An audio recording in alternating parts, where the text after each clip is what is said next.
बिस्मिल्लाहिर्रहमानिर्रहीम। अस्सलाम वालेकुम। ज़बान बंदी का अमल।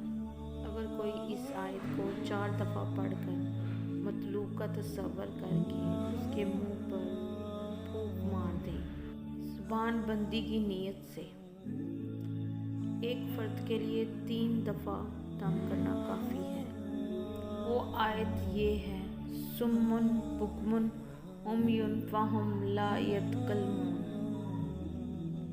इस आयत को आप एक फ़र्द पे 3 दफ़ा दम कर सकते हैं, जिसकी आप चाहें ज़बान बंदी करना उसके लिए।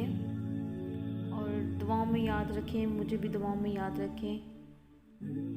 चैनल को सब्सक्राइब कर दें, शेयर कर दें, बेल को ऑन कर दें, शेयर लाजमी करें। शायद इस वीडियो से किसी का फ़ायदा हो जाए और अच्छी बात फैलाना सदका जारिया है।